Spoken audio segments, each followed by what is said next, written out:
Hello again everyone, I'm Katie, and as you can see from my desk, I am an artist and I absolutely love drawing, colouring, painting, all of that kind of thing. And today I'm going to show you how to draw a jungle / zoo picture, and you are going to draw along with me. I'm going to go through a step-by-step guide on how to draw this picture here, and you can pause the video if you would like to. If you just need to catch up with what I'm saying, that's absolutely fine. Just get out your pens, pencils, crayons, whatever you draw with, and some paper. Sit back and relax and draw along with me. So let's start by drawing a giraffe. You need to take a pencil and draw an oval like I am doing here. I'm pressing a little bit harder than you need to, just because the camera won't pick up the pencil otherwise. And then down and to the right, you need to draw another oval, but this time it's a squished oval, so it's wider than it is tall, and that will be your giraffe's body. There we go. And now we need to draw some rectangles like this coming off of the oval, and these are the legs, so there's two, and then you want to do the behind legs. There we go. And it doesn't matter if your lines overlap, because we'll be going over this in pen later on. And then there's a little tail, and now we want to add some ears to our giraffe's head like this, and then some antler things. I'm not sure what they're called, but they look like antlers. And now we need to join up the body to the head like that, and add some eyes, some nostrils, and little circles for the giraffe's marking. And then once you are done, the giraffe is finished. And now we're going to move on to a lion. So for the lion, you need to draw a circle for the head, then two little ears on top of this circle, and then a big circle for his body. Add some feet like this, a little tail. And now we're going to do his eyes on his head, a little nose and a smile. And now let's add his back paws. And finally, his mane.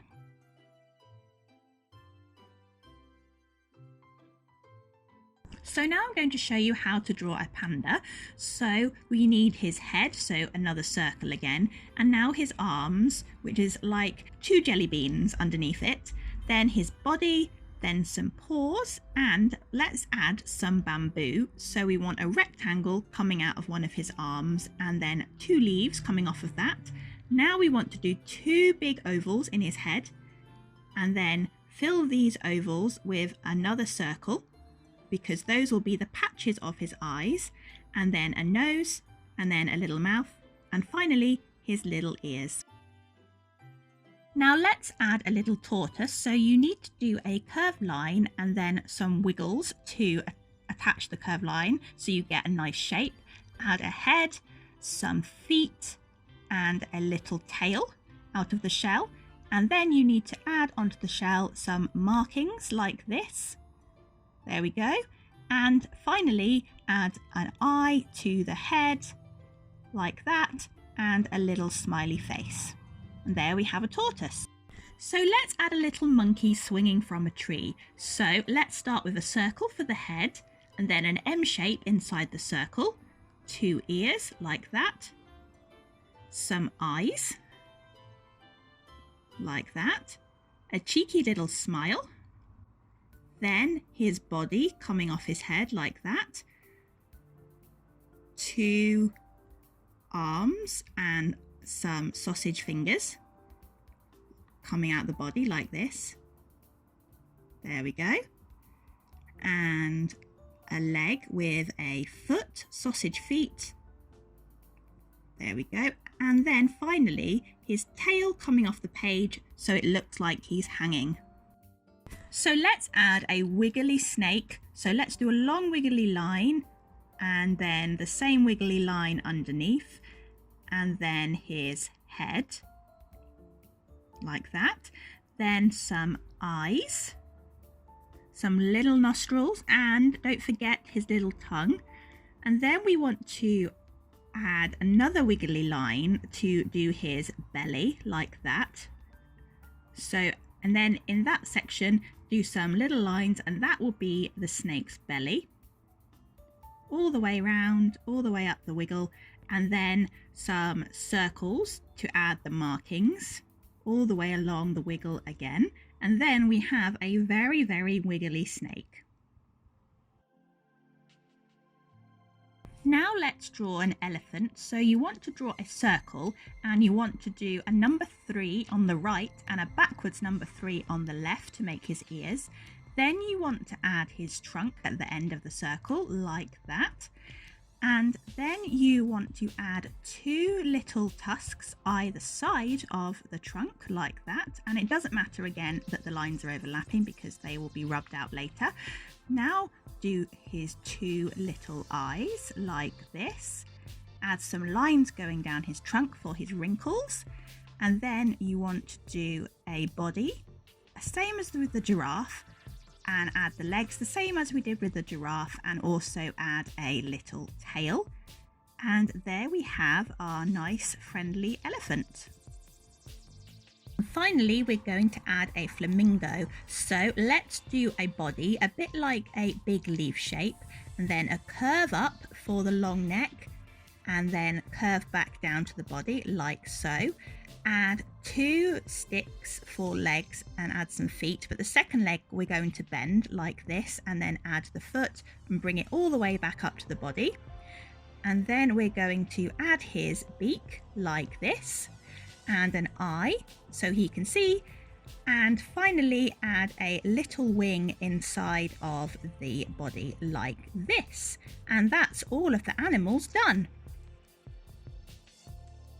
So you can add some flowers and some grass to your picture, as well as a sunshine and clouds if you want to.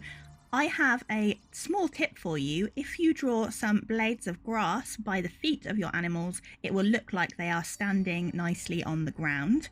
So you can use as many animals as you want in your picture. You don't have to use all of them, and you can put them wherever you like. This is just my arrangement. So now we are ready to go around this with a black pencil or a pen. I prefer to use a black pen, but if all you have is a black pencil, that is absolutely fine. So you need to go around the outline. And this can be quite tricky because we have done some guidelines and we've overlapped our shapes, but you just need to think of whether the line would be an outline, whether it would be seen or not. So for example, on the giraffe, the outline is coming down from the neck all the way down to the feet, but the oval part between the neck and the feet is not part of the outline, so we don't go over it. So it looks like the neck is joined fully to the body.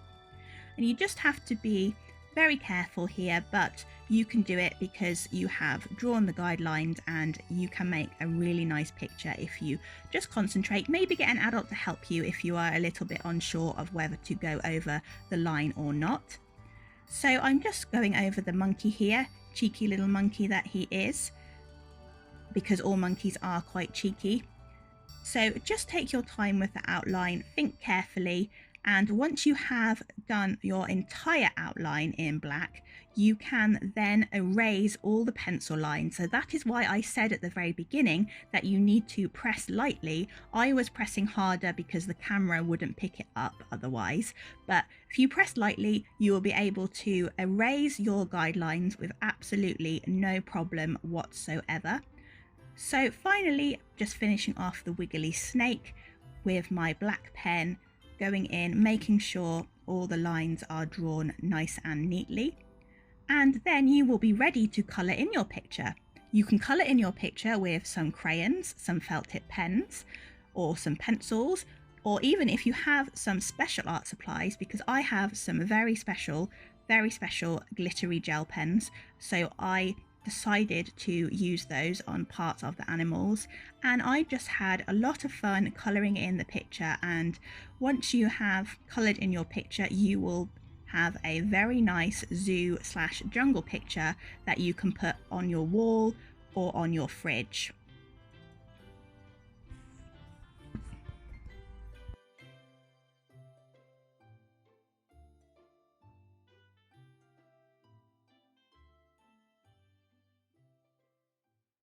So I hope you had fun watching this video and got some really good tips for how to draw some animals and make your very own zoo/jungle picture. And just get creative, have a go, and let's see what you can do.